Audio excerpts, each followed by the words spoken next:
নমস্কার বন্ধুরা, কে কেমন আছো? আশা করি সকলেই ভালো আছো। আজকে আবার একটা নতুন রেসিপি নিয়ে চলে এসেছি। রেসিপিটার নাম হচ্ছে টক ঝাল মিষ্টি লাউ ডাল। আ এমনি তো লাউ ডাল সবাই খায়। এটা একটু টক ঝাল মিষ্টি মতন করব। তো এইজন্য এটা টক ঝাল মিষ্টি লাউ ডাল। লাউ তো অনেকে খেতে চায় না, তাই একটুখানি অন্যরকমভাবে করলে তাহলে অনেকেরই ভালো লাগতে পারে। আর তাছাড়া ডালটাও উপকারী, লাউটাও উপকারী। তো এইগুলো একসাথে দিয়ে আমি একটা রেসিপি তৈরি করেছি। তো ১ম এ আমি ডালটাকে ভালো করে ধুয়ে বেশ খানিকক্ষণ ভিজিয়ে রেখেছিলাম। তো তার লাউটাকে কুচো, কুচো করে কেটে নিয়েছি। আর এর সঙ্গে আমি একটু ছোট, ছোট করে আলুও কেটে নিয়েছি। তো প্রেশার কুকারটাকে বসিয়ে আমি ডালটাকে সেদ্ধ করে নিলাম একটু নুন দিয়ে, আর ওর সঙ্গে লাউটাকেও সেদ্ধ করে নিয়েছি। এরপরে আমি কড়াইয়ে তেল দিয়ে তেলটাকে একটু গরম হলে এর মধ্যে ফোড়ন হিসেবে আমি ব্যবহার করেছি জিরে গুঁড়ো আর গোটা গরম মসলা, মানে দারচিনি, লবঙ্গ আর ছোটো এলাচ। হুম, আমার চ্যানেলটা যদি এখনও সাবস্ক্রাইব কেউ না করে থাকেন তাহলে সাবস্ক্রাইব করার অনুরোধ রইলো।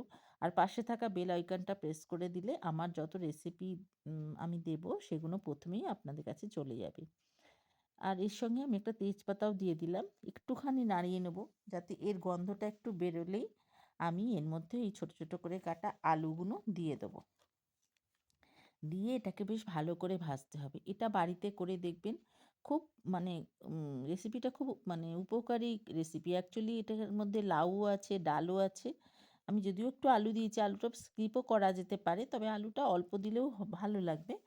দিয়ে এটা করলে ছোট বড় সকলেই একটু খেতে পারবে। আর টক ঝাল মিষ্টি বলতে আমি একটু ঝাল দিয়েছি। তবে ঝালটা যে যার নিজের বাড়ির যেরকম খায় সেই অনুযায়ী দিলেই হবে, কম বেশি করে। আচ্ছা, এখানে আমি গুঁড়ো মশলার মধ্যে হলুদ গুঁড়ো, জিরে গুঁড়ো, ধনে গুঁড়ো আর লাল লঙ্কা আর কাশ্মীরি লঙ্কা দুটোই ব্যবহার করেছি। তো এটা আমি একটুখানি জলে ভিজিয়ে রেখেছিলাম। কারণ অ্যাকচুয়ালি আমরা তো বাটা মশলা এখন ব্যবহার করি না খুব একটা। তা একটু ভিজিয়ে রাখলে কি হয়, দুটোই হয়, বাটা মশলার একটা টেস্টও পাওয়া যায়। আর মশলাটা না গুঁড়ো দিলে একটু কড়ায় লেগে যাওয়ার সম্ভাবনা থাকে, সেইটা হয় না। তো ওটা দিয়েছি আর দিয়েছি টমেটো পিউরি। যেহেতু একটু টক, টক করবে বলে টমেটো পিউরি। তবে টমাটোটা গোটা যদি কারোর থাকে তাহলে গোটাও দেওয়া যেতে পারে, অসুবিধে নেই। দিয়ে এই আলুর সাথে এই মশলা এইগুলোকে খুব সুন্দর করে মিশিয়ে একটু কম আঁচে এটাকে করতে হবে। কো আর এই সময় আমি একটুখানি নুনও দিয়ে দিলাম। তো দিয়ে আমি এটাকে ভালো করে কষবো।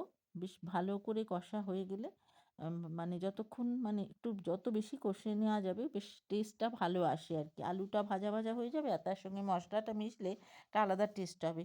যেটা হয়ে গেলে পরেই আমি এর মধ্যে দিয়ে দেবো ওই সেদ্ধ করা লাউ আর ডাল। দিয়ে এর মধ্যে আমি ভালো করে এটাকে নাড়িয়ে নেব। মানে বেশ অনেক একটু সময় নিয়ে একটু নাড়াতে হবে যাতে এর মধ্যে সমস্ত কিছু মিশে যায়।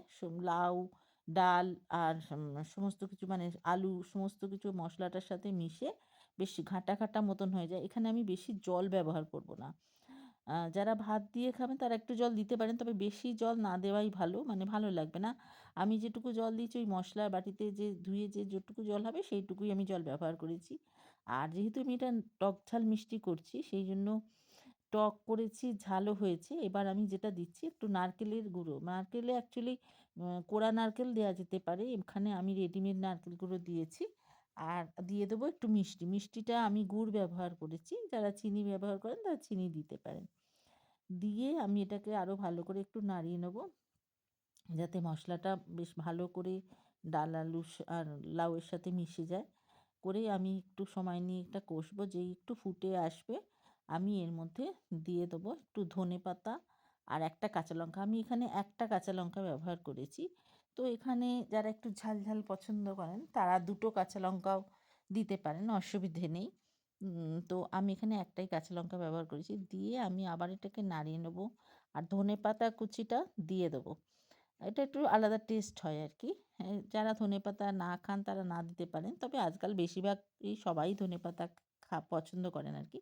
ধনেপাতাটা দিয়ে একটু বেশ নাড়িয়ে দিয়ে খানিকক্ষণ রেখে আমি এরপরে এর মধ্যে দিয়ে দেবো ঘি আর গরম মসলা। দিয়ে দিলেই মোটামুটি আজকের টক ঝাল মিষ্টি লাউ ডাল আমার কমপ্লিট।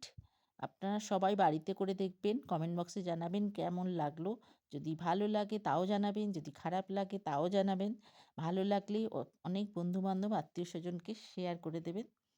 তাহলে আজকে এই পর্যন্তই। আবার দেখা হবে পরের রেসিপিতে। সবাই খুব ভালো থাকবেন, সুস্থ থাকবেন। টাটা।